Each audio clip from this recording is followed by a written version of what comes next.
Thank you so much for talking to us. This is a slightly peculiar, unusual way of doing an interview. We are living in very unusual times at the moment. The announcement that shook the palace. The chandeliers of Buckingham Palace cast their ancient light across corridors that have witnessed 3 centuries of royal secrets, but none quite like this. 5 minutes ago, in a synchronized statement that sent shockwaves through every corner of the Commonwealth, King Charles III and Prince William confirmed what palace insiders have whispered about for months. Princess Charlotte of Wales, the young royal who turned 9 years old in May of this year, will assume a role unprecedented in the 1,000-year history of the British monarchy. The announcement came not with fanfare, but with the quiet dignity that characterizes the House of Windsor at its most serious. The king stood in the blue drawing room, his face bearing the weight of a decision that will reshape the very architecture of royal succession. Beside him, transmitted via secure video link from Adelaide Cottage in Windsor, William appeared both proud and protective, his hand occasionally moving as though to shield something precious just beyond the camera's view. Between them, they delivered news that has already begun to rewrite the narrative of Britain's future. The decision did not come easily. Palace sources, speaking on condition of anonymity, describe meetings that stretched deep into the night, debates that became heated, and compromises that satisfied no one completely. The king faced opposition from traditionalists who see any deviation from established protocol as dangerous precedent. William confronted his own demons, remembering too well how the spotlight destroyed his mother and fearing history's cruel repetition. Yet both men arrived at the same conclusion through different paths. The monarchy must evolve or face irrelevance, and Charlotte, with her unique combination of youth, intelligence, and natural diplomacy, represents their best hope for that evolution. Catherine, the Princess of Wales, maintained a studied silence during the announcement, but those who know her recognize the signs. Her advocacy for early childhood development, her careful curation of her children's public appearances, her fierce protection of their privacy, all of it has led to this moment. She has prepared Charlotte not by pushing her forward, but by teaching her when to step back. In the brief footage released alongside the announcement, Charlotte appeared for exactly 7 seconds, standing between her parents in the garden at Adelaide Cottage, wearing a simple blue dress that matched her eyes. She did not smile for the camera. She did not wave. She simply stood, poised and present, and in that stillness communicated more than any carefully crafted statement ever could. The timing proves equally significant. The announcement comes as the king marks his 2nd year on the throne, a period defined by his determination to slim down the monarchy, to make it more efficient, more accountable, more aligned with contemporary British values. It comes as William and Catherine navigate their own transition into senior working royals while attempting to give their children something approximating a normal childhood. And it comes as Charlotte herself stands at the threshold between childhood innocence and royal responsibility. Old enough to understand what is being asked of her, but young enough to grow into the role rather than be crushed by it. In the 5 minutes since the announcement, social media has erupted with reactions ranging from jubilation to outrage, from feminist celebration to traditionalist condemnation. The hashtag Princess Charlotte began trending worldwide within 90 seconds. Republican movements in Australia and Jamaica issued cautious statements.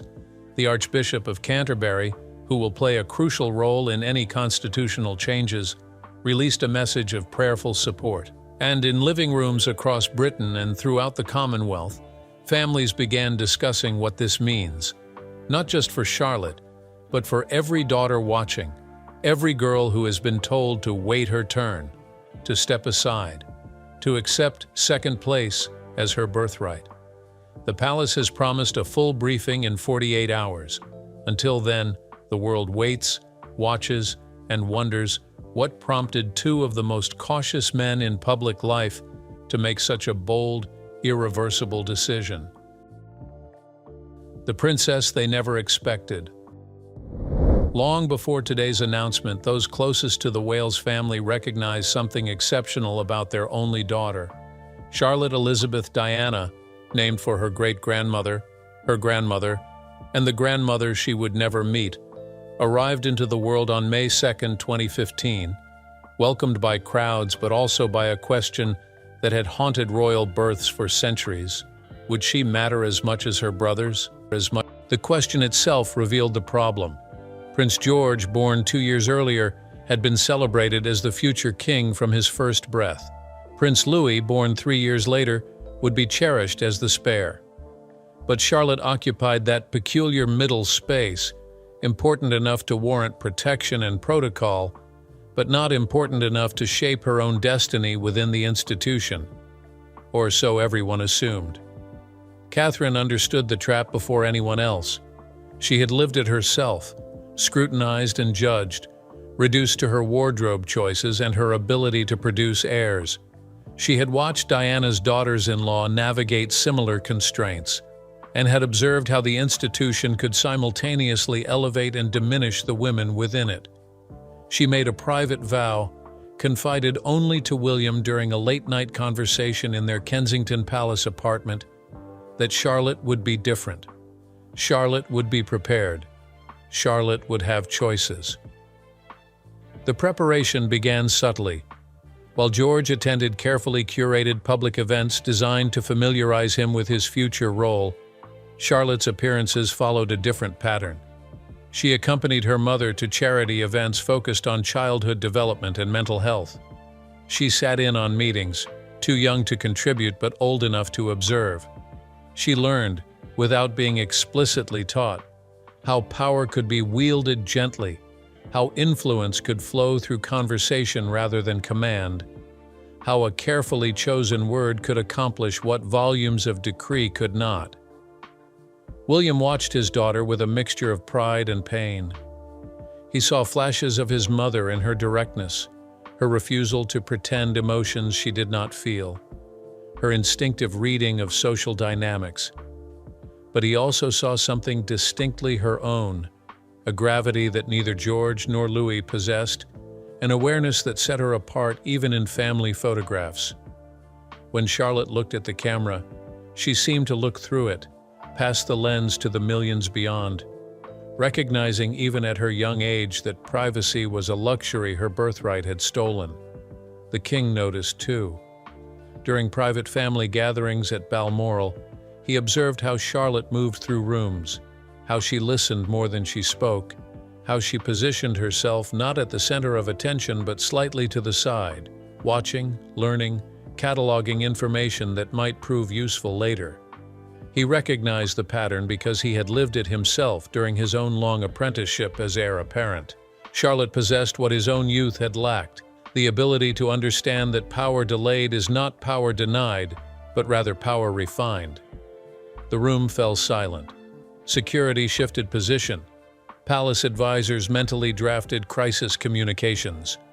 But before William could respond, Charlotte stood.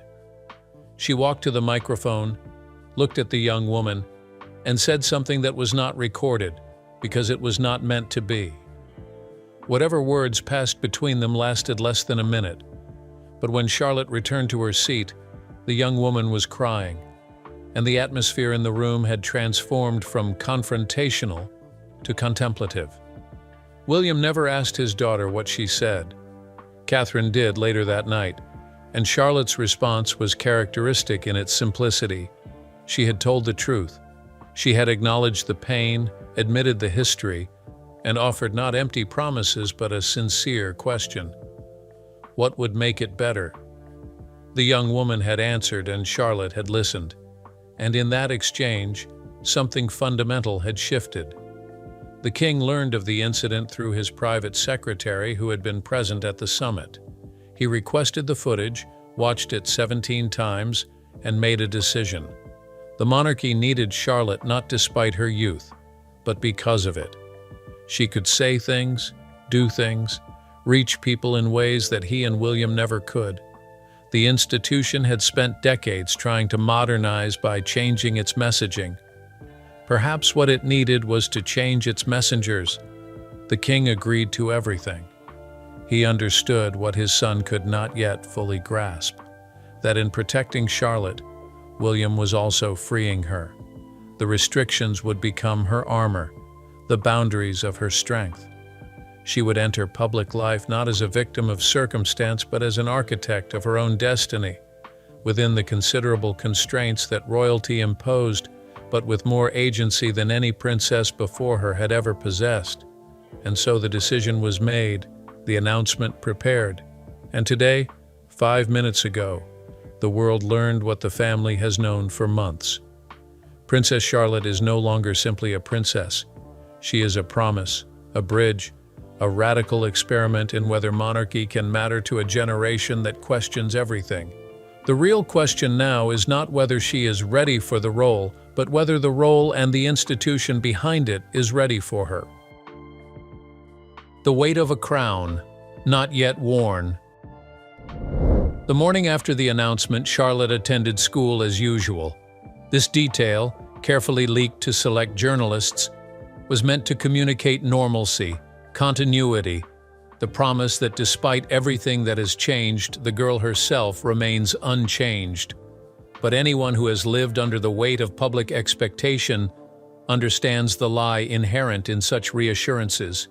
Everything has changed, and Charlotte, for all her remarkable poise, is still 9 years old. Lambrook School in Berkshire has educated royal children before, but never one quite like this. The headmaster received a private briefing from palace officials 2 days before the public announcement, giving him time to prepare staff and implement additional security protocols. The other parents were informed via a carefully worded letter that emphasized the school's commitment to treating all students equally, while acknowledging that circumstances had evolved. But in the playground, among children too young to fully grasp constitutional implications, but old enough to sense significance, Charlotte's status shifted in ways both subtle and profound. Her best friend, whose name is protected by privacy laws and palace discretion, later told her own parents that Charlotte seemed quieter than usual, more watchful. During lunch, instead of sitting with her usual group, Charlotte chose a table near the windows, positioning herself where she could observe without being surrounded. When a teacher asked if everything was all right, Charlotte smiled and said she was fine, deploying even at 9 years old the same deflection tactics her father has perfected over decades. The teacher, trained to recognize distress in children, recognized something else instead: a child already learning to hide. William struggled with this most of all. That evening, he canceled his scheduled engagements and returned to Adelaide Cottage earlier than planned. He found Charlotte in the small study that Catherine had converted into a homework space. Books spread before her, but her gaze fixed somewhere beyond the page. He sat beside her in silence for several minutes, a technique his own father had never mastered, but which William learned through therapy and trial and error with his own children. Finally, Charlotte spoke. She asked if she could change her mind. Not defiantly, not emotionally, but with the same straightforward directness that had characterized her question to the Jamaican activist. William's heart, by his own later admission to a close friend, broke a little in that moment, because the honest answer was no, she could not change her mind, not really. The announcement had been made, the constitutional wheels set in motion, the world's attention focused upon her in ways that could not be undone simply because a 9-year-old girl was having second thoughts about a decision made largely by adults on her behalf. But William did not say no. Instead, he asked her what she was afraid of.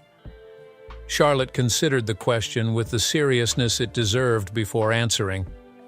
She was not afraid of the work, she said. She was not afraid of speaking to people or attending events, or even of the cameras, though she did not particularly enjoy them. What frightened her was the possibility of failing, of disappointing people, of being the reason the monarchy became irrelevant rather than its salvation. The king resisted this final point most strenuously. Such a clause, he argued, undermined the entire purpose, suggested impermanence, created the possibility of failure before success could even be attempted. But William held firm with a stubbornness inherited from both his grandmother and his late mother.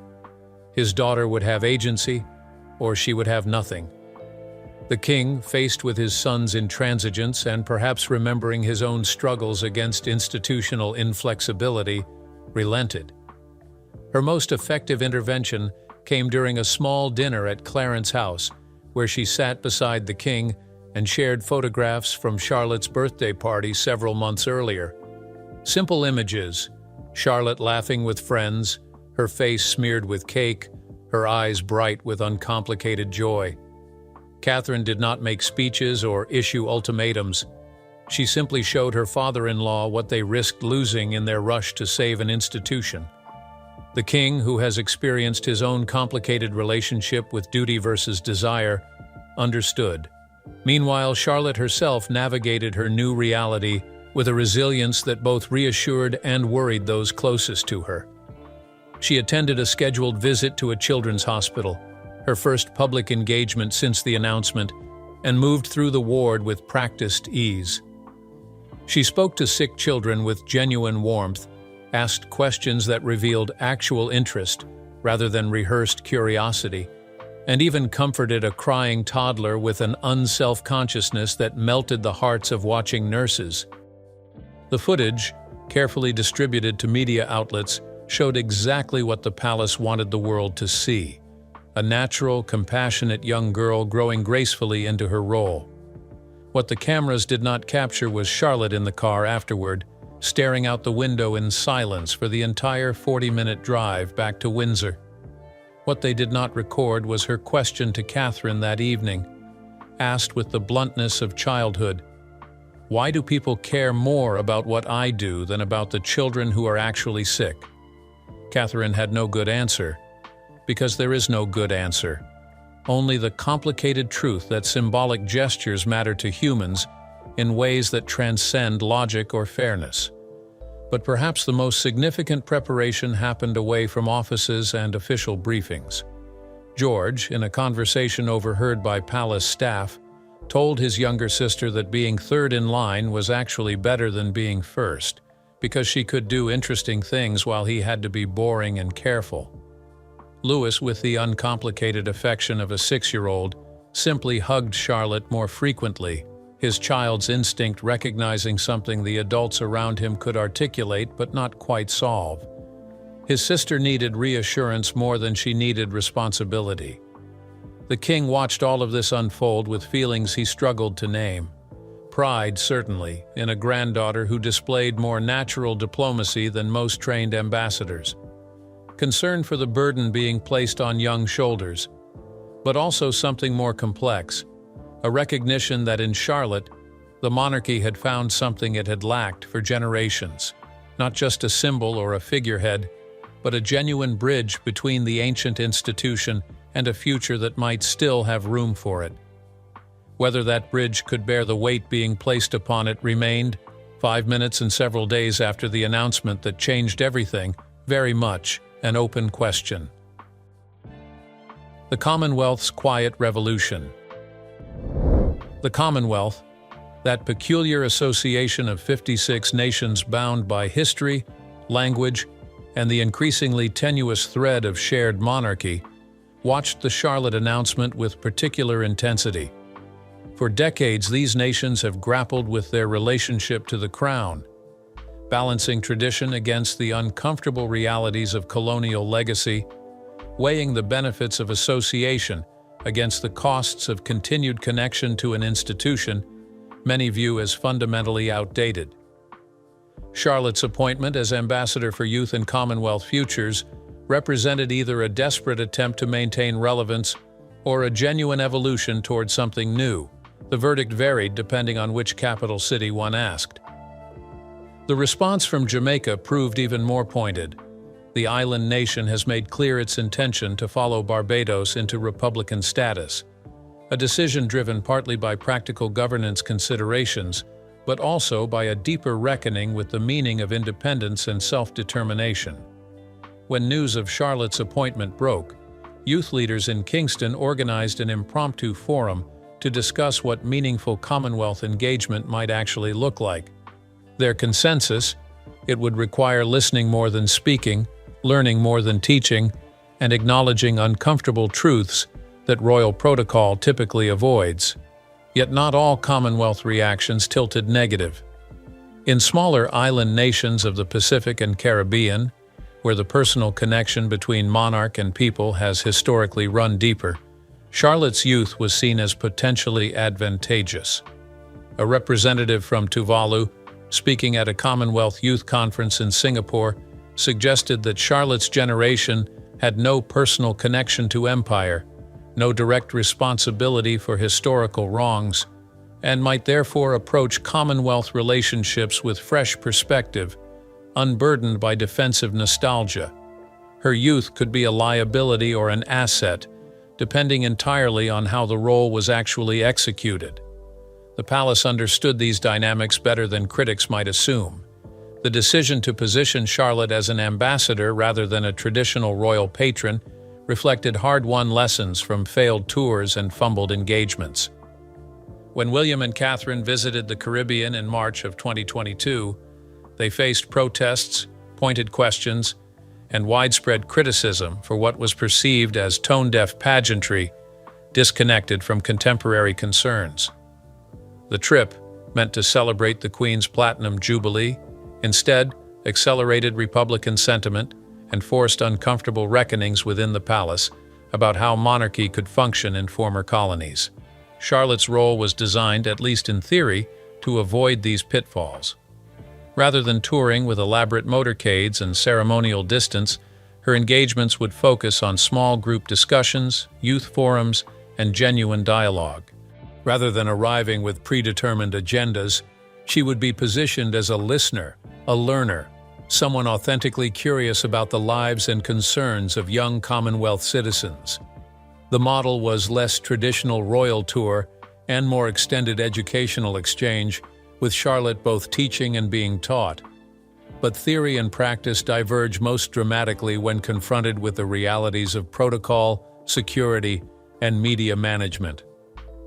Charlotte's first planned international engagement, scheduled for the following spring in Canada, involved months of preparation, multiple security assessments, and detailed negotiations about every aspect of her visit.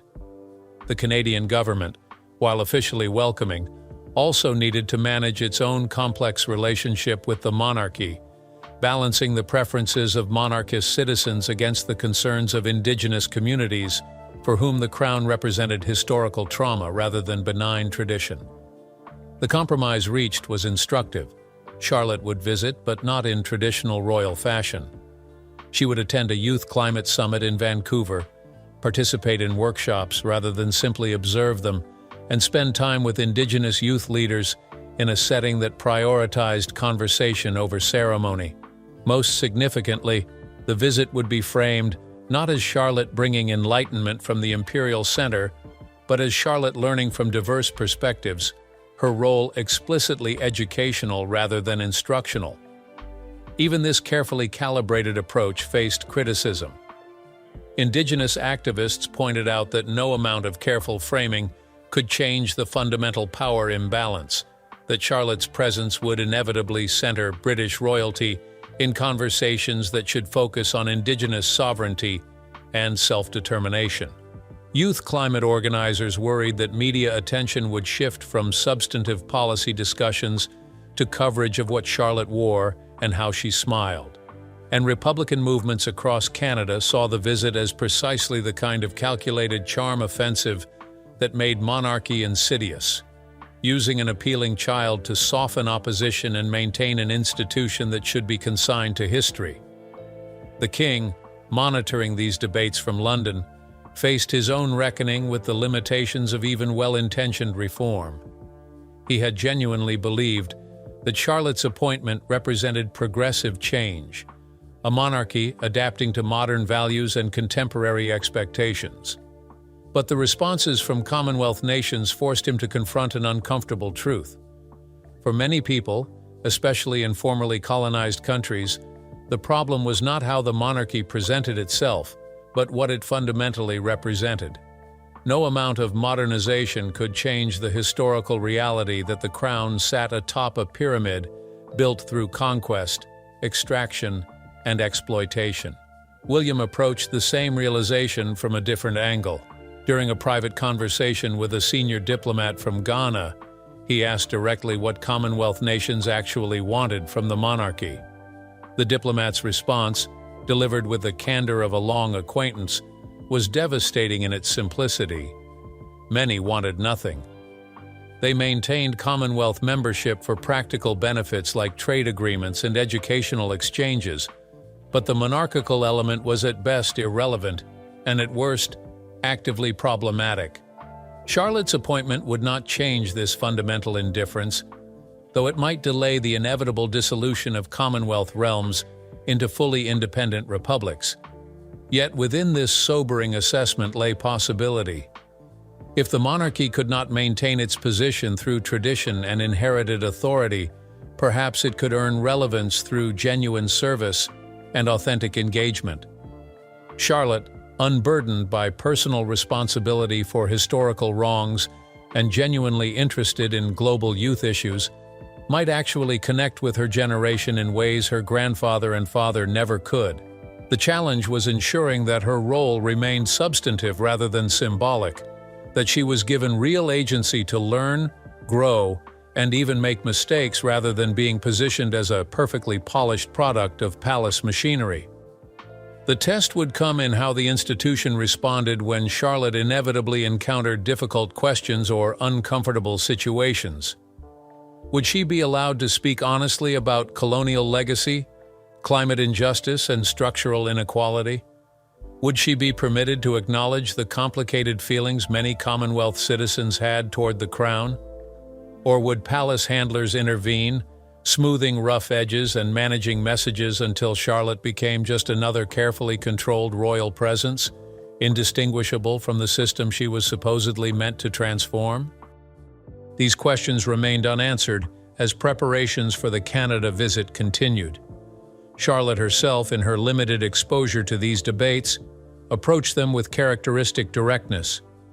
During a preparation session, when asked how she would respond if someone told her the monarchy should be abolished, she apparently said she would ask them why they felt that way and then listen to their answer. The simplicity of the response delighted some advisors and alarmed others, but it captured something essential about Charlotte's potential value: her willingness to engage with discomfort rather than deflect from it.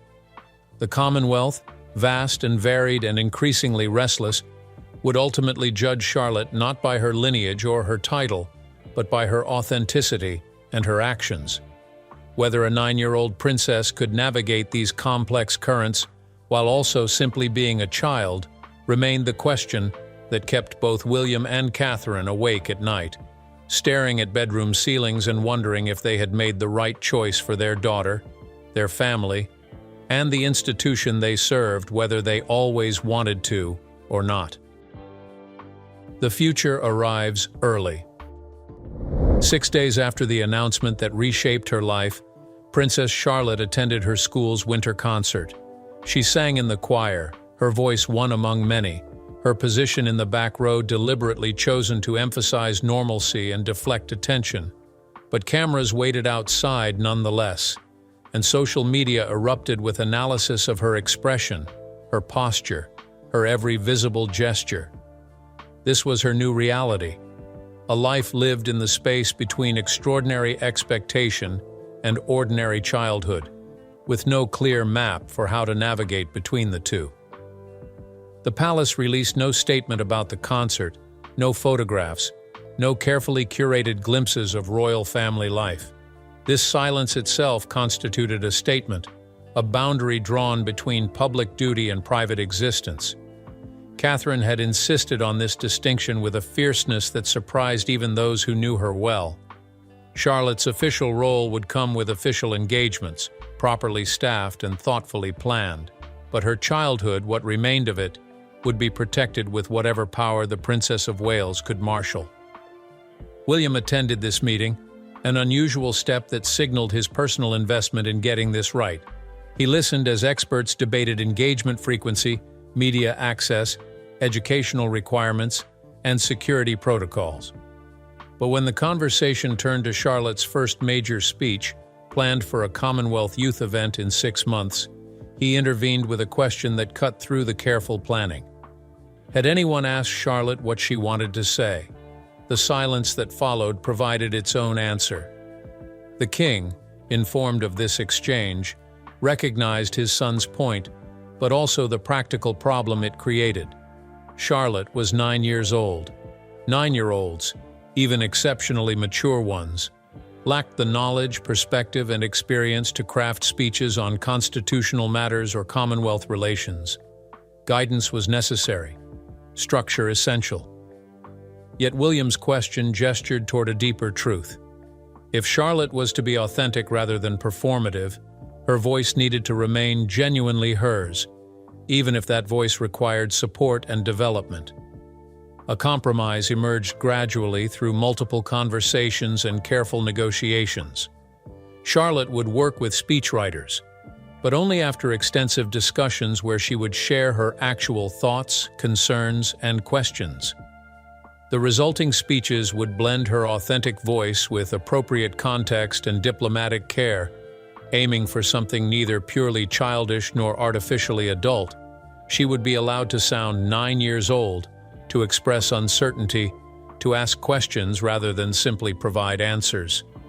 This approach terrified traditionalists who believed royal speeches should project authority and certainty, but it excited those who understood that Charlotte's greatest asset was precisely her youth, her fresh perspective unburdened by decades of careful conditioning. The Canadian visit approaching rapidly became the test case for this new approach. Charlotte spent weekends reviewing materials about Canada, its Indigenous peoples, its colonial history, its contemporary challenges with climate change and reconciliation. But she also watched Canadian television shows, learned about hockey, and studied photographs of Vancouver's landscapes. When asked what interested her most, she fixated on the concept of reconciliation, the idea that terrible historical wrongs could be acknowledged without being erased, that moving forward required looking backward honestly. Her questions revealed both her intelligence and her inexperience. She asked why Britain had treated Indigenous peoples badly if the Crown was supposed to care for all its subjects. She wanted to know if saying sorry actually helped or just made the person apologizing feel better. She wondered whether Indigenous youth in Canada resented her or just felt indifferent. These were not the carefully calibrated queries of a trained diplomat, but the direct, sometimes uncomfortable questions of a child trying to understand complex realities. The palace team faced a choice: smooth these rough edges or preserve them as evidence of authenticity. Catherine advocated strongly for the latter approach. In a private memo that later leaked to select journalists, she argued that Charlotte's naivety was not a liability to be managed, but an asset to be carefully preserved. A 9-year-old asking honest questions about colonialism and reconciliation could open conversations that adult royals could never access. The key was protecting Charlotte from the backlash such honesty might generate while allowing her to maintain the directness that made her valuable.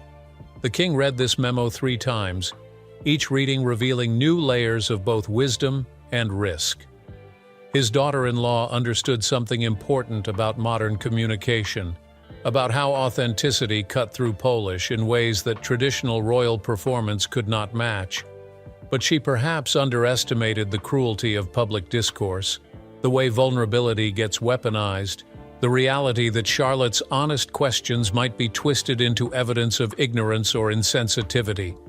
He wanted to protect his granddaughter. He also needed her to succeed. Whether these goals were compatible remained unclear. George watched his sister's transformation with the complicated feelings of an older sibling who loves deeply but also resents displacement. He was the heir, the future king, yet Charlotte commanded attention and sparked conversations that his own carefully managed appearances never generated.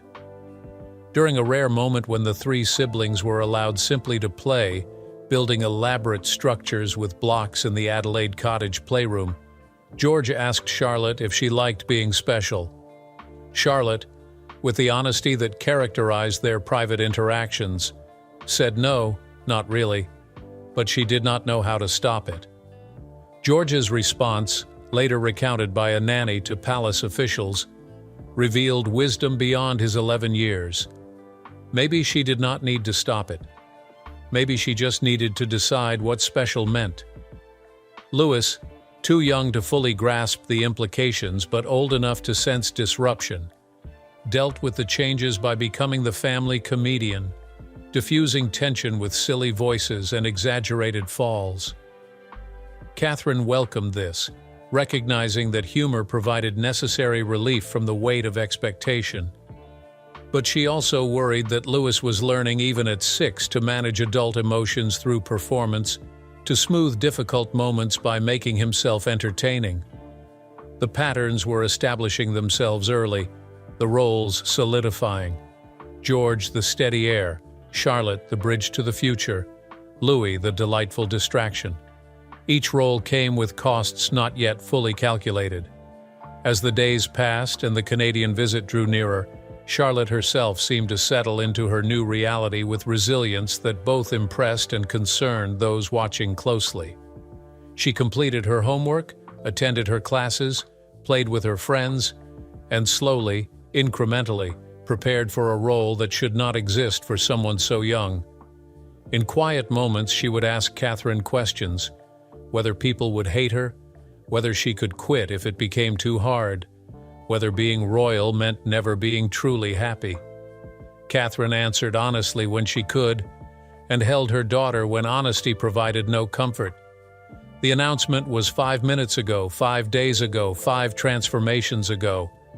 Princess Charlotte of Wales was still 9 years old, still a child who loved art and gymnastics, still a girl who occasionally cried when frustrated and laughed when tickled. But she was also, now and forever, something else, a symbol of change, a test of whether monarchy could evolve, a young soul carrying hopes and fears and expectations that no single person, regardless of birth or title, should have to bear alone. Whether the institution would support her or consume her, whether her parents could protect her while allowing her to grow, whether she would look back on this moment with pride or resentment, none of these questions had answers yet. They had only time stretching forward into a future that arrived, for Charlotte, far earlier than it should have. This is the story of a princess who carries not just a title, but the weight of change itself. The world watches, waiting to see if Charlotte will transform the monarchy, or if the monarchy will transform her. Subscribe to follow her unprecedented journey as it unfolds, because this story is only beginning.